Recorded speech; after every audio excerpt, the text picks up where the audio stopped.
Patiala pant रो तैयारी शिखिबा। Pant रो कपड़ा चौड़ारे अछि हमर 1 मीटर, लंबारे रहिछि हमर 2 मीटर। ओलटा पटरे आमे मार्किंग लगेबा, सेति पई लंबा हिसाब रे प्रथमे एमती भांगिबा, चौड़ा हिसाब रे एमती भांगिबा। एटा हमर 4 परस्थ रहि लंबा थिला 38 रु 6 इंच आमे बेल्ट कमी नबा। तो बेल्ट संगे आमे मिसे कि नबा 2 इंच सिलाई मार्जिन हैला हमर 8 6 रे 2 मिसला 8 को एठारे 2 भाग करि नउछि। एठारे 2 भाग देखंतु कोन पई करूछि ना आमे कपड़ा को एठारे जो ऊपर बेल्ट नबा तो 2 परस्थ हे कि रहिछि, तो सेति पई मो एठारे 8 को 2 भाग कली, तो आधा भाग आसला हमर 4।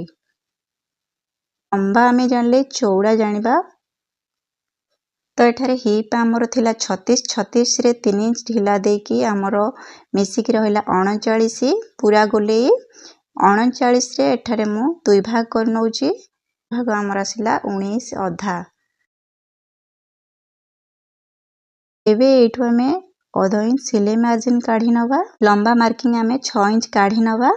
एठी मेजरमेंट टेप को रखी नबा। 38 जो पर्यंत हैला से पर्यंत माप फिता को नै आसीबा।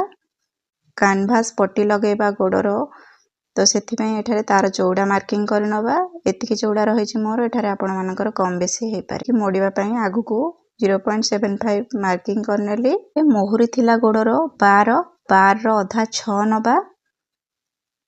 ता आगु को एठारे 0.75 एक्स्ट्रा मार्जिन। आसनर फार्मूला हला hip round divided by 3। Hip round थिला हमर 36 को 3 रे भाग कले हमर आसबो 12 रे आमे गोटे इंच सिलाई मार्जिन मिसई की हला 13 रु देखंतु 6 इंच हमरो बेल्ट कमी जिवो।